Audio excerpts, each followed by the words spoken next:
दोस्तों नमस्कार। आज की वीडियो में हम जानते हैं कि टीटीई में भर्ती के बाद आपकी पहली सैलरी कितनी होगी, यानी भारतीय रेलवे में टिकट चेक करने वाले कर्मचारी को सैलरी कितना मिलता है। तो सबसे पहले हम स्टार्ट करते हैं कि इसकी भर्ती कैसे होती है। तो आरआरबी की तरफ से निकलने वाली एनटीपीसी के नॉन गजेटेड लेवल की जब वैकेंसी निकलती है, उसमें जब आप फॉर्म फिलअप करेंगे तब इसके लिए आपका 2 एग्जाम होगा, CBT 1 और CBT 2।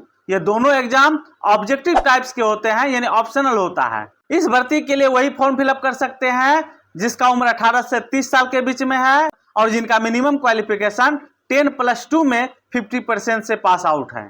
साथ ही आपको यह भी बताना चाहेंगे कि अगर कोई ओबीसी के कैंडिडेट है, इसको 3 साल का उम्र में रिलैक्सेशन मिलेगा, यानी छूट मिलेगा। अगर SC/ST के कैटेगरी में आते हैं तो आपको 5 साल का छूट मिलेगा। फॉर्म फिलअप करने के बाद इसके लिए 2 एग्जाम होगा, CBT 1 और CBT 2। पहला एग्जाम क्वालिफाई के लिए होता है और दूसरे से आपका मेरिट बनता है। इसमें आपका जितना ज्यादा मार्क्स रहेगा उतना ही आप सेफ जोन में रहेंगे। ट्रेन टिकट एग्जामिनर के लिए अभी 2424 सीट निकला हुआ है, जिसके लिए टाइपिंग का कोई आवश्यकता नहीं है। यानी CBT 1 CBT 2 दोनों को पास आउट करने के बाद आपका डॉक्यूमेंट वेरिफिकेशन होगा और उसके बाद आपका मेडिकल होगा, उसके बाद आपकी ज्वाइनिंग करा ली जाएगी।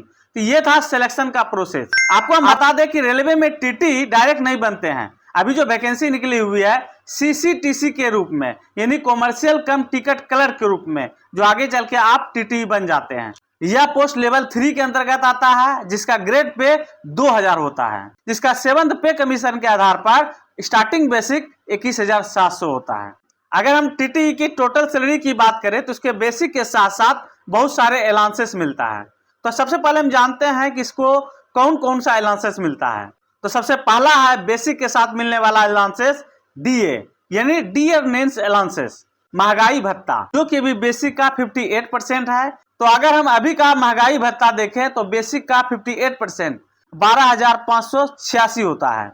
और उसके बाद होता है HRA, जिसका फुल फॉर्म होता है हाउस रेंट अलाउंस। इसको 3 भागों में बांटा गया है, X प्रकार के सिटी, Y प्रकार के सिटी और Z प्रकार के सिटी। जो स्टाफ मेट्रो सिटी के अंतर्गत में रहेंगे उसको X टाइप के HRA मिलता है, जैसे दिल्ली हुआ, कलकत्ता, हावड़ा, हैदराबाद, सिकंदराबाद, ये सब जगह जो है उसको उसके बेसिक का 30% मिलेगा। और जो रेलवे स्टेशन बड़े टाउन के अंतर्गत आते हैं और जो कर्मचारी वहां काम करते हैं उसको Y टाइप के HRA मिलता है, जो कि अभी 20% है। और जो छोटा मोटा टाउन है इसके लिए Z टाइप का HRA मिलता है, जो कि अभी 10% है। तो जैसे इस भर्ती में आप सेलेक्ट होंगे तो हो सकता है कि इसमें 8 पे कमीशन आ जाए तो आपकी जो है बेसिक बढ़ जाएगी और बहुत सारा चीज बढ़ जाएगा। मगर अभी जो प्रेजेंट है उसके हिसाब से हम आपको बता रहे हैं।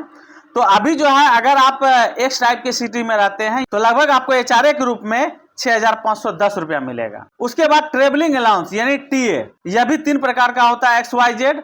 और जो X टाइप के सिटी में रहते हैं उसको 5,580 और जो Z टाइप के सिटी में रहते हैं उसको 2,790 रुपया मिलेगा। चौथा अलाउंस है नाइट ड्यूटी अलाउंस। अगर आप रात में ड्यूटी करते हैं तो आपको नाइट अलाउंसेस मिलता है, जो कि अभी 1 यूनिट का 212 रुपया है। यानी रेलवे में जो है 1 यूनिट 6 घंटा का होता है। तो अगर रात में आप 6 घंटा लगातार ड्यूटी करते हैं तो 1 यूनिट माना जाता है और 1 यूनिट का 212 रुपया मिलेगा। अगर हम नाइट ड्यूटी को ओवरऑल देखते हैं 1 महीने में तो 10-11 जो है आपका यूनिट बन ही जाएगा। तो 10-11 यूनिट अगर हम जोड़ते हैं तो लगभग जो है आपको 2,000 से 2,500 के बीच में आपका नाइट ड्यूटी अलाउंस मिल जाएगा। नेक्स्ट है ट्रेवलिंग अलाउंस।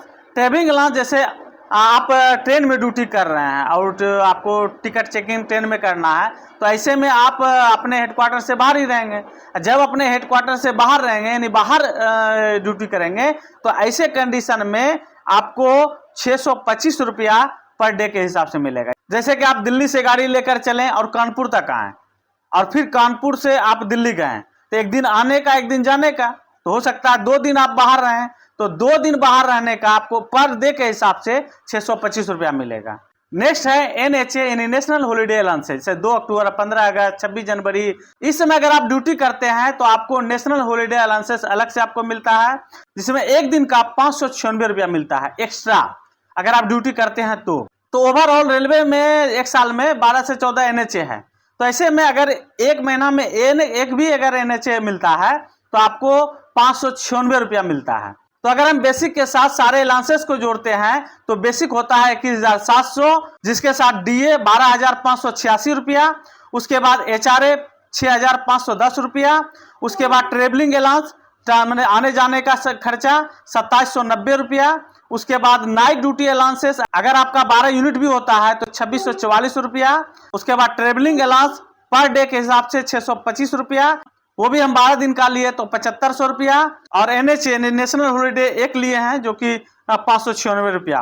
तो ओवरऑल देखें तो रेलवे में टीटीई को बेसिक के साथ साथ लगभग 6-7 प्रकार के अलाउंसेस मिलते हैं। तो ओवरऑल ग्रोस जोड़ते हैं तो 54,326 रुपया होता है। इसमें कुछ पैसा आपका न्यू पेंशन स्कीम में करता है, रेलवे एम्प्लॉय इंश्योरेंस के लिए करता है।